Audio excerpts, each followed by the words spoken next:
U.S. food regulations have left American consumers exposed to chemicals and additives that have been banned in other countries.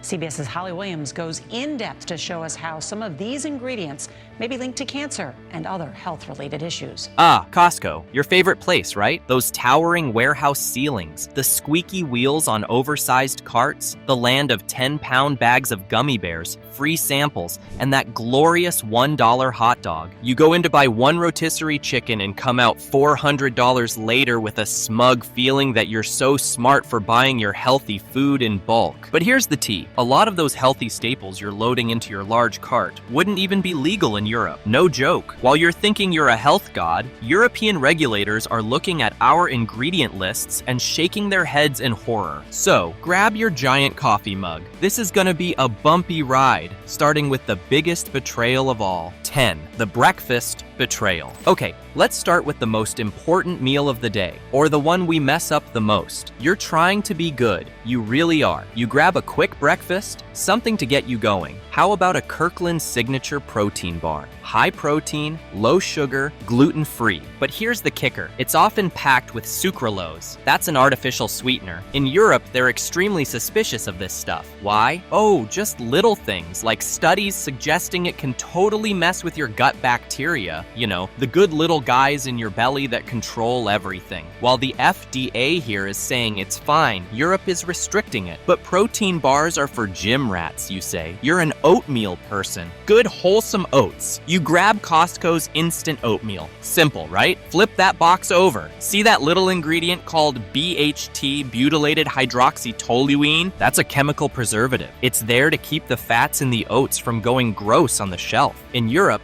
BHT is heavily restricted or banned in food. They looked at the data and realized that it was a chemical that might mess with your hormones. Here, we just sprinkle it on our breakfast. Concerns range from hormone disruption to potential cancer risk in high doses. Yes, cancer. Europe's approach? Why gamble with a chemical when natural alternatives exist? Your bowl of warmth, that simple comfort, could be carrying a substance Europe decided isn't worth the risk. The contrast is stark.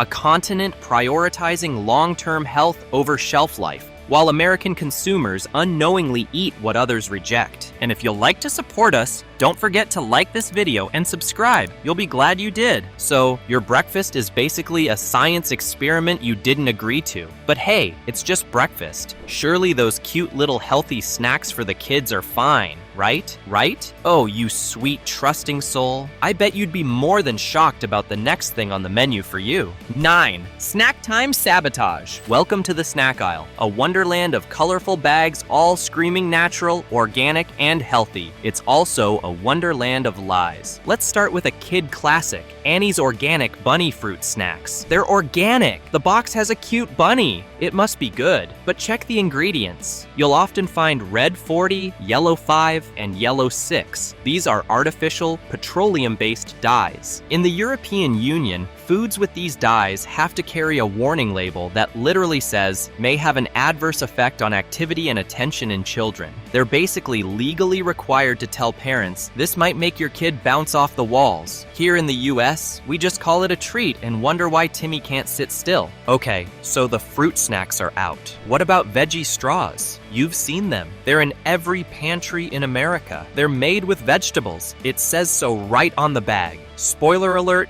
they are not vegetables. They are a lie. They're mostly potato starch and corn flour with a tiny, sad dusting of vegetable powder so they can legally put a carrot on the bag. It's basically a potato chip in a veggie costume. And get this, a serving of veggie straws often has less fiber than a slice of plain white bread. White bread? But wait, there's more. That healthy tan color? It's often from caramel color. Class 3 or 4. That's a coloring agent that, when made with ammonia, can create a nasty little chemical called 4-MEI, which California lists as a potential carcinogen. Europe, they have way stricter limits on it, so the snacks are a lie. Fine, but you're a good cook. You make real food at home from scratch. That's gotta be safe. Unless, of course, you look at what you're cooking with, and this leads us to 8. Stealthy chemicals in your kitchen. Your kitchen, your safe space, the place you control every ingredient, or so you think. Let's talk about that can of cooking spray, like Pam or the Kirkland brand. It's a miracle, right? 0 calories, no stick. But how does it spray? Oh, just with a little help from its friends. Butane, propane, and isobutane. Yes, the exact same stuff in your BBQ lighter and your camping stove. You are literally seasoning your morning eggs with lighter fluid. The FDA says it's fine as a propellant. Europe,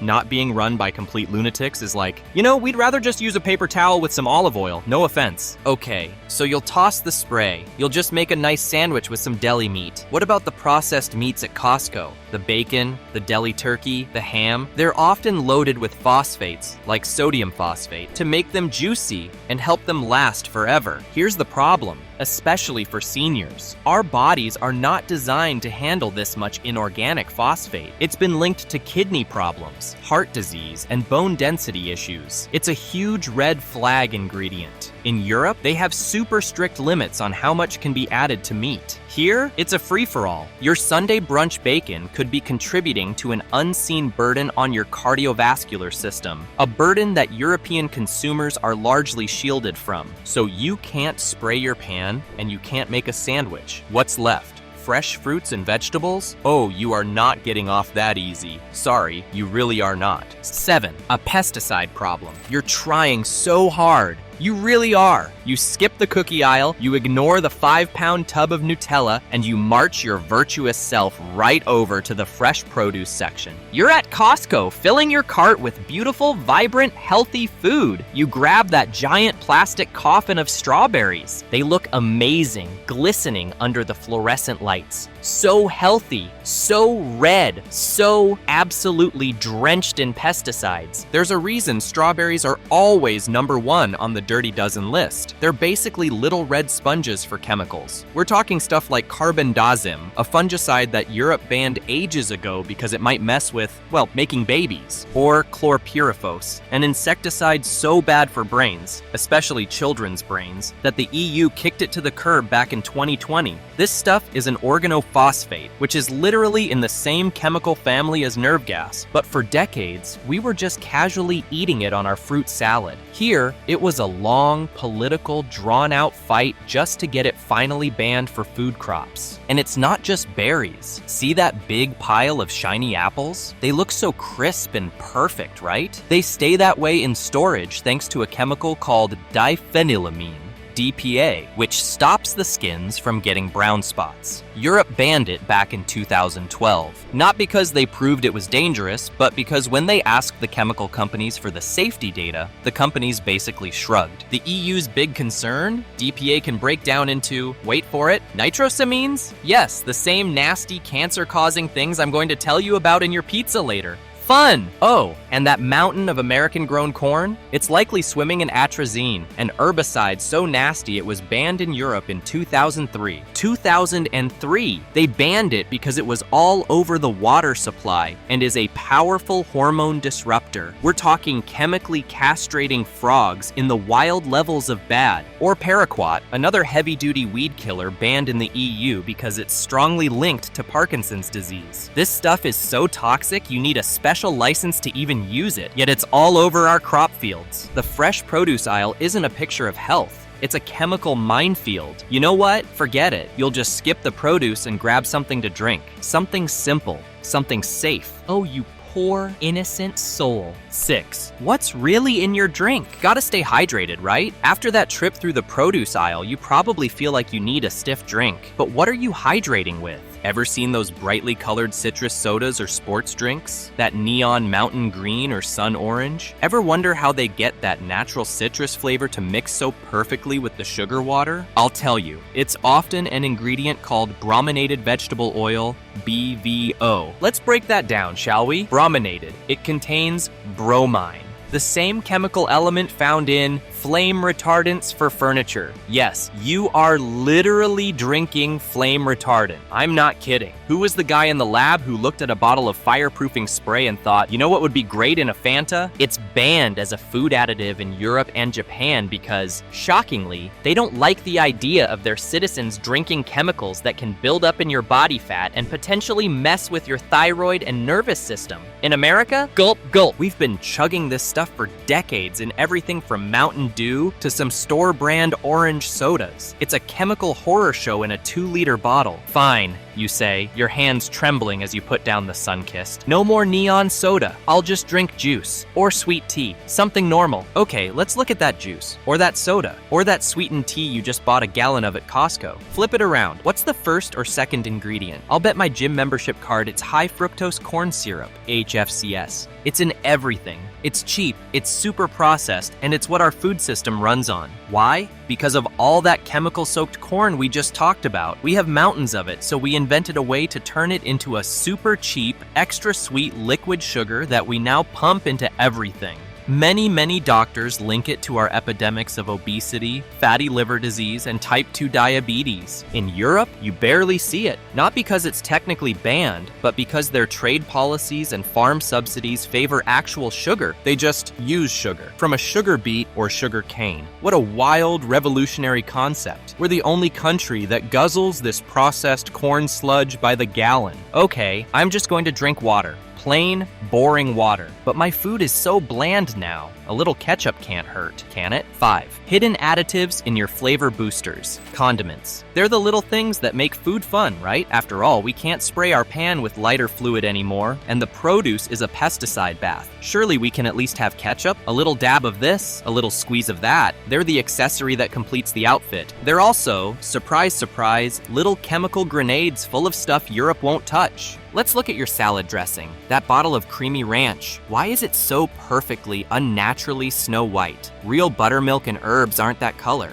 Oh, that's just a dash of titanium dioxide, the same industrial pigment used to make house paint bright white. Yummy! Europe banned it from food in 2022 because they're worried it might damage your DNA. But hey, at least your salad looks fabulous. Or what about ketchup? It's made from tomatoes, which are already red. So why do many brands add red 40? To make it redder. It's madness. That same petroleum-based dye that makes kids hyper? Yep, it's in your adult condiments to make them look prettier. That bright yellow mustard? Probably yellow 5. Europe's stance, as we know, is label it or ban it. Our stance is make it look like a cartoon. And what about flavor? Ever see MSG on a label and run? Well, the food industry got smart. They knew you were onto them. So now, it's hiding like a chemical ninja under sneaky names like yeast extract, hydrolyzed vegetable protein, autolyzed yeast, or soy protein isolate. It's a flavor-enhancing powerhouse, a cheap trick to make bland, over-processed food taste insanely good and addictive. It's in so many soups, bouillon cubes, chips, and spice blends at Costco. While the FDA says it's generally recognized as safe, a ton of people report headaches, flushing, sweating, and that weird spaced-out feeling after eating it. In Europe, they are way stricter about how it's used and labeled. They're using real herbs and spices. This is all exhausting. You just wanted a little flavor. But hey, at least our food lasts forever, right? That bottle of salad dressing can sit in your fridge door for 8 months and look exactly the same as the day you bought it. Ever stop to wonder why it lasts forever? I bet you are not going to like the answer. 4. Shelf life secrets. The preservation problem. That loaf of bread you bought? Why has it been on your counter for 2 weeks without a single hint of mold? Your grandma's homemade bread lasted about 48 hours before it could be used as a doorstop. But your store-bought slice is as fresh and bouncy as the day you bought it. It's not magic. It's a chemical cocktail that would make a mummy jealous. Your bread isn't food. It's a science experiment in shelf life extension. Let's look at the ingredient list for, well, anything that's supposed to go bad, but doesn't. Your chips, your crackers, your cereals, even your chewing gum. You might see a little something called propyl gallate It's a preservative that keeps fatty foods from tasting like old rancid crayons. Sounds helpful, right? Well, Europe's not a fan is putting it mildly. They've restricted it heavily because they're worried it might mess with your hormones, which is the fancy science way of saying it's like a tiny chemical hacker for your body's entire communication system. Europe looked at this and said, you know, we like our hormones just the way they are. Thanks. Hard pass. Oh, but we're just getting started. You've definitely seen BHA and BHT. They sound like a failed 90s boy band, but they're two other preservatives you'll find in basically every processed food at Costco. Cereal, potato chips, butter, snack bags. They're the chemical duo that keeps crunchy things crunchy. Why does Europe hate them? Oh, just the usual. A whole bunch of studies point to them as potential carcinogens. Europe's motto is basically, when in doubt, throw it out. America's motto seems to be, how much can it really hurt? Pass the chips. But now, let's talk about the real boogeyman. The final boss of bad ingredients, potassium bromate. This one is a doozy. It's added to bread and flour. Yes, even the flour you buy at Costco to act as a dough conditioner. It's basically steroids for your wheat. It makes the gluten proteins bond together, making the dough stronger and more elastic. This is how they get that stupidly light, fluffy pillows of angels texture that real bread doesn't actually have.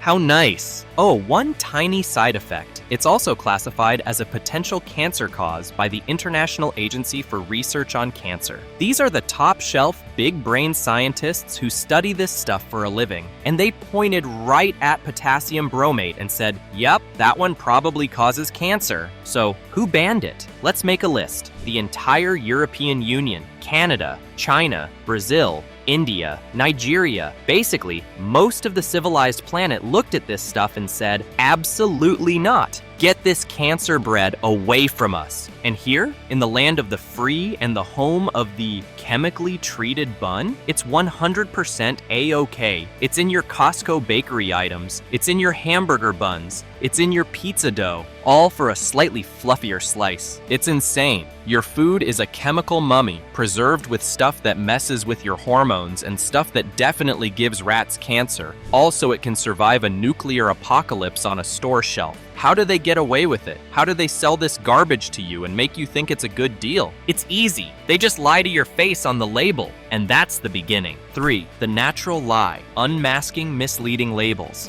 This right here, this is my favorite scam. It's the con in consumer. It's the natural label. What does natural mean on a food label in America? Let me tell you, it means absolutely nothing. Squat zilch. It's the most meaningless, deceptive, and brilliant marketing word in the entire grocery store. It's designed to make you feel safe, and it's a total lie. The biggest culprit, the king of all food scams, is the ingredient natural flavors. It's on everything. Your healthy sparkling water, your all-natural yogurt, your simple ingredient snacks. It sounds so nice, doesn't it? Natural flavors. You picture a farmer in overalls gently squeezing a fresh strawberry into a bottle. Here's what natural flavor actually means. It's a chemical cocktail designed in a lab by a flavorist, basically a food perfumer, that started with something from nature. Could be a plant, animal tissue, or yeast. They heat it, roast it, ferment it, or hit it with enzymes to create a flavor chemical. But here's the real scam. That final flavor can have dozens of other chemicals in it that they don't have to list. We're talking incidental additives like solvents, propylene glycol, a main ingredient in antifreeze, preservatives, look, our old friends BHA and BHT, and emulsifiers. That natural blueberry flavor in your yogurt could be a mix of 50 different chemicals, none of which have ever seen a blueberry, all designed to be hyper addictive and taste more like a blueberry than an actual blueberry.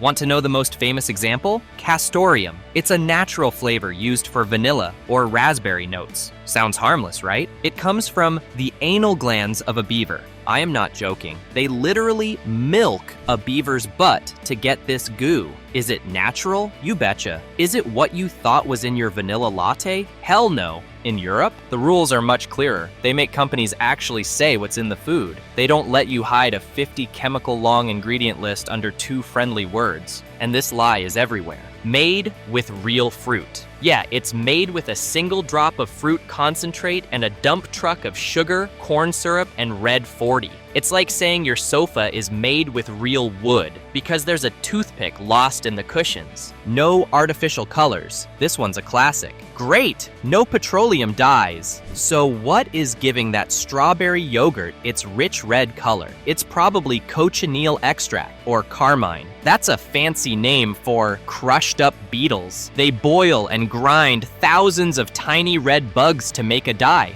Is it natural? Yep. Is it bugs? Also, yep. The labels are lying. The snacks are fake. The bread is sketchy. The whole store is a minefield of half-truths. What's left? What about milk? Good old-fashioned simple milk? 2.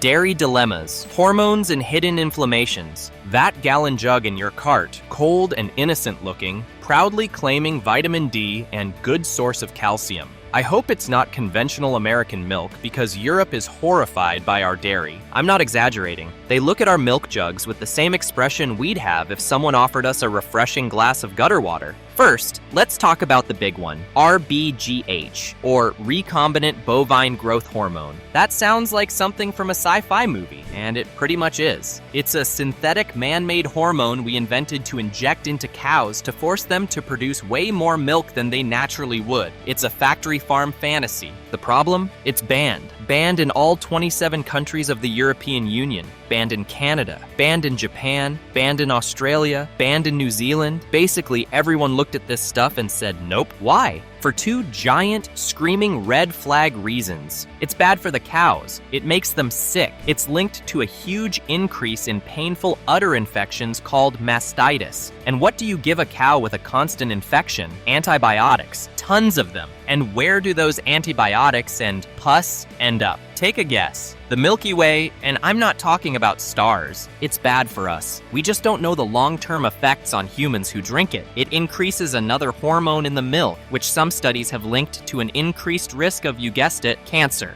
Europe looked at all this and said, so it hurts the animal, requires more antibiotics, and might give people cancer, all for cheaper milk? Why risk it? America said, hold my beer. How much can we inject before the cow explodes? Let's find out. Here, it's standard practice unless the milk is specifically and voluntarily labeled RBGH-free. First, we season our eggs with lighter fluid. Now we're drinking hormone-injected milk, sensing a pattern? But wait, you say, I'm smart. I buy the milk that says RBGH-free on the label. Even if your milk is hormone-free, what did the cow eat? In the US, that cow's dinner was almost certainly a giant pile of GMO corn and soy. And what did they spray all over that corn and soy? Oh, just our old buddy atrazine, the herbicide that's so nasty it was banned in Europe in 2003 because it was messing with animal hormones and poisoning the water. Yes, I've said this before. In Europe, the public is so against GMOs that it's a completely different system.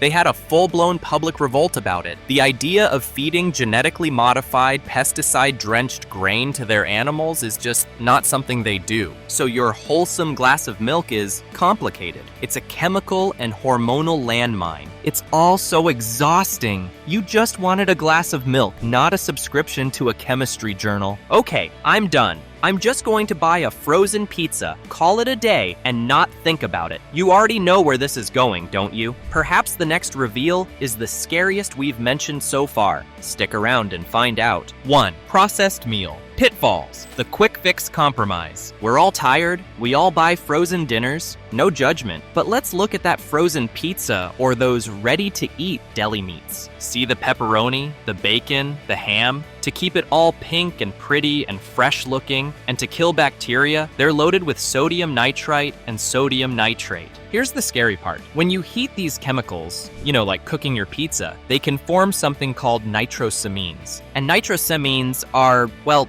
they're really, really bad, like known carcinogen bad. Europe's limits on this stuff are way, way lower than ours. They treat it like the risky chemical it is. We treat it like pizza topping. And remember trans fats? We banned those, mostly. So what did the food industry do? They invented new weird fats to give products that same mouthfeel and shelf life, like intrasterified fats. Are they better for you? Are they worse? Who knows? It's a giant global food experiment, and you are the test subject. So, are you feeling a little sick? It's wild, isn't it? It's like we're living in two different worlds. One where food safety means prove it safe before you sell it, Europe, and another where it means sell it until you're forced to prove it's dangerous. The good news is, now you're in on the secret. You're officially a smarter shopper, and you know which health foods are just junk food in a very clever disguise. So next time you're at Costco, cart full of health foods, remember this: that membership card doesn't just get you bulk deals. It makes you an unpaid participant in the longest-running food chemistry experiment in history. If this video opened your eyes and made you want to check your pantry right now, smash that like button and hit subscribe, because the food industry has plenty more secrets, and we're just getting started exposing them.